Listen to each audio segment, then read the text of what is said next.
Finally ৫ bank মিলিয়ে একটি ইসলামী ধারার ব্যাংক গঠন চূড়ান্ত হচ্ছে।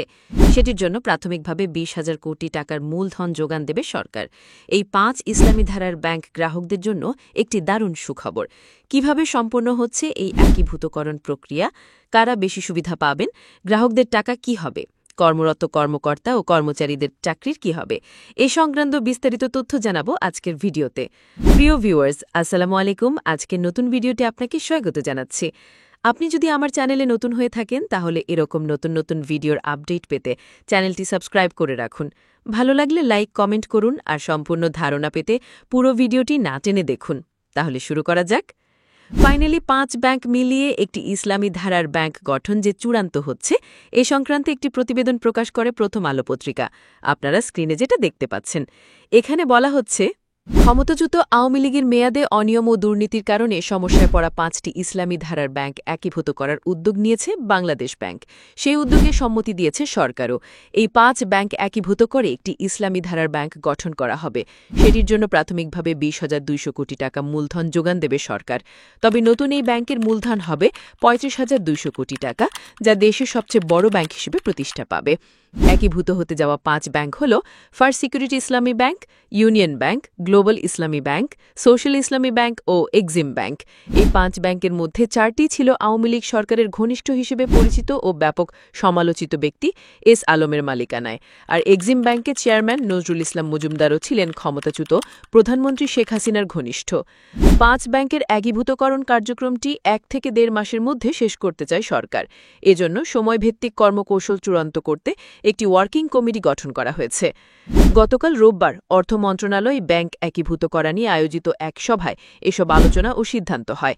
অর্থ উপদেষ্টা সালেহউদ্দিন আহমেদের সভাপতিত্বে অনুষ্ঠিত এ সভায় প্রধান উপদেষ্টার বিশেষ সহকারী প্রতিমন্ত্রী আনিসুজ্জামান চৌধুরী, অর্থসচিব খায়রুজ্জামান মজুমদার, জাতীয় রাজস্ব বোর্ডের চেয়ারম্যান মোহাম্মদ আব্দুর রহমান খান সহ আর্থিক প্রতিষ্ঠান বিভাগের সংশ্লিষ্ট কর্মকর্তারা উপস্থিত ছিলেন।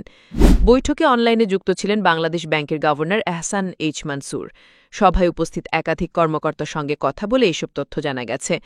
সভা সূত্রে জানা যায়, এই ব্যাংক একীভূত করার আগে নতুন ব্যাংকের অনুমোদন দেবে বাংলাদেশ ব্যাংক। নতুন ব্যাংকটির সম্ভাব্য নাম হতে পারে ইউনাইটেড ইসলামী ব্যাংক। সরকারের মূলধনে এই ব্যাংক গড়ে উঠবে। একীভূত হতে যাওয়া ৫ ব্যাংকের সম্পদ ও দায়ে এই ব্যাংকের অধীনে চলে আসবে। এরপর ব্যাংকটি যাত্রা শুরু করবে। এই ব্যাংক মুনাফা করতে শুরু করলে এর শেয়ার বেসরকারি খাতে ছাড়বে সরকার। এর মাধ্যমে সরকার বিনিয়োগ ফেরত নেবে। পাশাপাশি ৫ ব্যাংকের বড় আমানতকারীদেরও শেয়ার নেওয়ার প্রস্তাব করা হবে। ছোট আমানতকারীরা টাকা তুলে নিতে চাইলে তাতে বাধা দেওয়া হবে না। এতে গ্রাহকদের মধ্যে আস্থা ফিরে আসবে বলে মনে করেন বাংলাদেশ ব্যাংকের কর্মকর্তারা। সূত্র আরও জানায়, বাংলাদেশ ব্যাংক সময়ভিত্তিক কর্মকৌশল চূড়ান্ত করে ডেপুটি গভর্নর মোহাম্মদ কবির আহমদের নেতৃত্বে একটি ওয়ার্কিং কমিটি গঠন করেছে। এই কমিটিতে অর্থ বিভাগ ও আর্থিক প্রতিষ্ঠান বিভাগের প্রতিনিধিদের রাখা হয়েছে। বাংলাদেশ ব্যাংক গত সপ্তাহে একীভূত হতে যাওয়া ৫ ব্যাংককে নিয়ে শুনানি করেছে। শুনানিতে ব্যাংকগুলোর কাছে শেষবারের মতো জানতে হয় কেন তাদের একীভূতে আওতায় আনা হবে না। এর মধ্যে বিনা বাক্যে একীভূত হতে সম্মত হয় ৩টি ব্যাংক। এগুলো হচ্ছে ফার্স্ট সিকিউরিটি ইসলামী ব্যাংক, ইউনিয়ন ব্যাংক, গ্লোবাল ইসলামী ব্যাংক ও সোশ্যাল ইসলামী ব্যাংক। তবে একীভূত হওয়ার তালিকায় থাকা অন্য দুটি ব্যাংক সময় চায়। ব্যাংক দুটি হল এক্সিম ব্যাংক ও সোশ্যাল ইসলামী ব্যাংক। এদিকে কেন্দ্রীয় ব্যাংক দেশি বিদেশি নিরীক্ষকদের প্রতিবেদন উপস্থাপন করে জানিয়ে দিয়েছে, একীভূত হওয়া ছাড়া এইসব ব্যাংকের জন্য আর কোনো পথ খোলা নেই। গত বছরের অগস্টে দেশের রাজনৈতিক পট পরিবর্তনের পর বাংলাদেশ ব্যাংকের নেতৃত্ব বদল হয়। গভর্নরের দায়িত্ব পান অর্থনীতিবিদ এহসান এইচ মানসুর। দায়িত্ব নেওয়ার পর তিনি বিগত আওয়ামী লীগ সরকারের সময় ব্যাপক লুটপাটের শিকার হওয়া বেশ কিছু ব্যাংকে একীভূত করার উদ্যোগ নেন।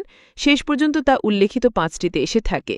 বাংলাদেশ ব্যাংকের গভর্নর এহসান এইচ মানসুর সম্প্রতি এক সভায় বলেছেন, ব্যাংক একীভূত হবেই, এ নিয়ে আতঙ্কের কিছু নেই বলে ব্যাংক একীভূতকরণের আলোচনা একটি চলমান প্রক্রিয়া।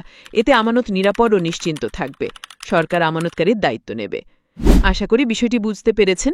ভিডিওটি তথ্যবহুল মনে হলে একটি লাইক দিন এবং আপনার বন্ধু ও পরিবারের সদস্যদের সাথে শেয়ার করুন, যাতে তারাও এই গুরুত্বপূর্ণ তথ্য সম্পর্কে জানতে পারে। আর এর ধরনের আপডেট নিয়মিত পেতে আমাদের চ্যানেলটি সাবস্ক্রাইব করতে ভুলবেন না।